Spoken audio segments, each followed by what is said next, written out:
Bonjour à tous et bienvenue sur BD & Co. J'espère que vous allez tous très bien. Aujourd'hui, on va faire une review un petit peu plus rapide sur une œuvre que l'on m'avait conseillée à la bibliothèque. Donc, aussi étonnant que ça puisse paraître, je vous ai demandé il y a quelques vidéos de me présenter des BD que vous aimeriez que je fasse une review. Et bien là, c'est la personne de la bibliothèque avec qui je parle parfois en récupérant les BD que j'ai réservées.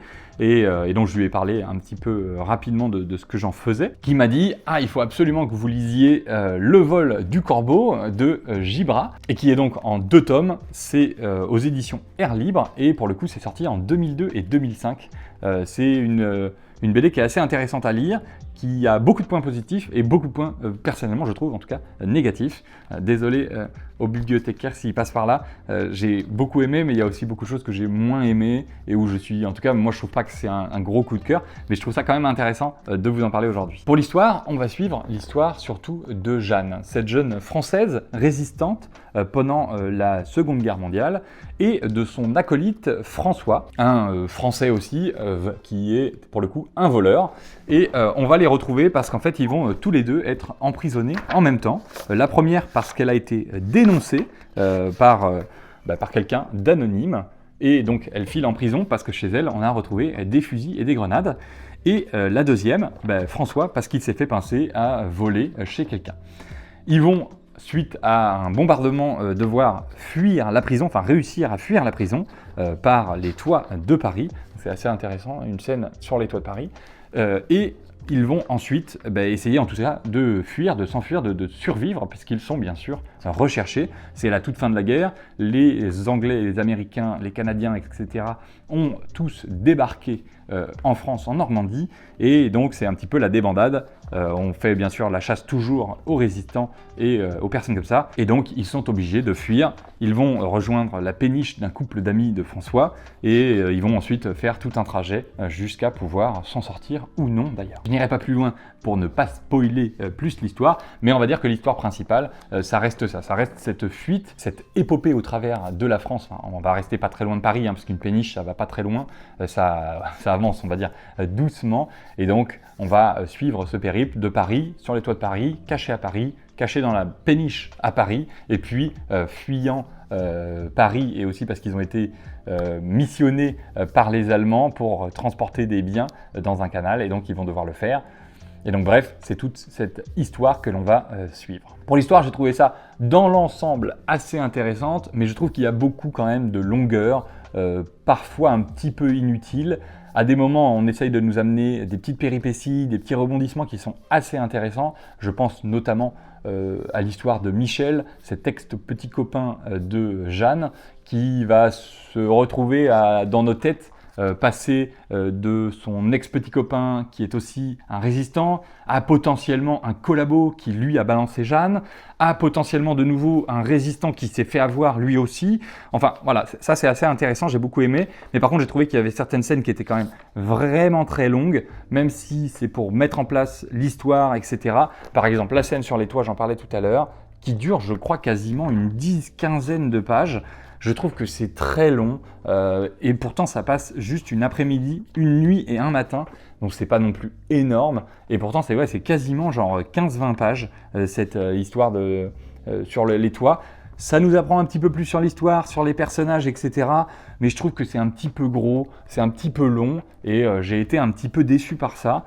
Par contre, l'histoire de fond est quand même assez intéressante, cette fuite, on arrive bien à rentrer dans cette ambiance de la fin de guerre, dans cette ambiance très tendue entre les différents personnages et entre les Français bien sûr, les Allemands, les résistants, les collabos, etc. On ressent bien ça, on ressent bien cette vie française, ce Paris des années 1944-45. C'est très joli, c'est très bien dessiné, je trouve, pour donner l'ambiance. Mais c'est vrai qu'il y a un petit peu des longueurs parfois, il y a un petit peu des scènes qui servent, je trouve, un petit peu à rien. Les allers-retours de François qui part soi-disant cambrioler des maisons toutes les nuits, bon, c'est un peu gros je trouve. J'ai pas été trop touché par ça. Et puis leur histoire aux deux, Jeanne et François, qui est plutôt mignonne, mais qui je sais pas, qui casse pas trois pattes à un canard, je trouve.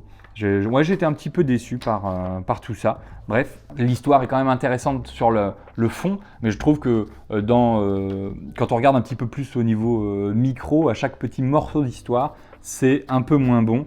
Et pareil pour la seconde partie, qui a toute une grande partie sur la péniche au début, justement où François fait ses allers-retours toutes les nuits, et où il y a un Allemand avec eux sur la péniche, puisqu'ils ont été obligés, réquisitionnés pour transporter des produits, on va dire. On ne sait pas ce qu'ils transportent ou ce qu'ils doivent aller chercher pour transporter, pardon. Mais bref, c'est comme ça que ça se passe. Il y a des choses avec des moments où il n'y a pas trop de suite à l'histoire, on ne sait pas pourquoi. Alors, pour ceux qui ne veulent pas de spoil, n'écoutez pas la suite, mais par exemple, l'Allemand qui est sur leur bateau, qui les emmerde, qui est un salaud, hein, bien entendu, qui va essayer de violer cette chère Jeanne, et qui se fait tuer. Et il n'y a pas de problématique derrière. Il se fait tuer, il n'en sort rien, quoi. Ils ne se font pas emmerder, ils n'ont pas de checkpoint avec les Allemands qui leur disent bah, « Attends, on avait posté un Allemand avec vous, là, il est où ce gars-là » Voilà, ça part, ça disparaît, on ne sait pas. Il disparaît ce gars-là de l'histoire. Ça n'a aucune conséquence sur la suite de l'histoire, et ça, j'ai trouvé ça vraiment un peu inutile et nul, quoi. Donc, bref, ça, j'étais un peu déçu. Mais sinon, dans l'ensemble, l'histoire est quand même sympa, c'est quand même bien raconté. Et c'est surtout les dessins, l'ambiance qui nous est transportée par les dessins que j'ai beaucoup aimé. Et par contre, pour les dessins, même si j'ai beaucoup aimé l'ambiance, comme je vous le disais, avec ces beaux moments dans la campagne, ces jolis moments même avec la péniche, hein, ou à Paris avec les trains, le métro, etc., qui sont très jolis. Je trouve que c'est très bien réussi. Par contre, j'ai eu un petit peu de mal à rentrer dans les visages des personnages. Et je pense que c'est parce qu'il a repris, donc Gibra. Alors là, vous me corrigerez peut-être si je me trompe, parce que je ne connais pas encore très bien l'univers de Gibra, mais il a repris exactement les mêmes visages que dans Matteo. Ou alors c'est l'inverse d'ailleurs, parce que je pense que Matteo a été fait après le vol du corbeau. Mais il a repris exactement les mêmes visages, donc en fait, toutes les 10 premières pages, j'étais complètement perdu à me dire, mais attends, est-ce que c'est Matteo et sa femme, ou son amoureuse, ou c'est d'autres personnages? Est-ce que c'est une histoire différente? Est-ce que c'est la suite de Matteo? Mais non, en fait, c'est complètement différent. Donc j'étais complètement perdu par ça. Et je trouve que même si Gibra fait de très beaux visages, notamment ces deux personnages principaux là, qu'il reprend donc dans toutes les histoires, d'après ce que j'ai compris, puisqu'il y a une autre BD qui s'appelle Le Sursis, et où j'ai l'impression que pareil, les deux personnages principaux ont exactement le même visage que Jeanne et François ici, et que Matteo et sa demoiselle dans Matteo, bien entendu. Donc ça m'a un petit peu quand même perturbé, hein, je dois le dire, dans la lecture. Et puis il y a aussi le fait que, en fait, je trouve que, à part ces deux visages principaux, tous les autres gens se ressemblent quand même beaucoup au niveau des visages. Il y a des moments où, par exemple ici, on a Matteo, enfin c'est pas Matteo, du coup c'est François, pardon, et un des policiers qui, vraiment, on dirait qu'ils sont frères, quoi. Et pareil, un peu plus loin, on va rencontrer différents personnages, et on a l'impression que c'est les mêmes personnages, alors qu'en fait c'est des personnages totalement différents. Et ça, je trouve que c'est hyper perturbant.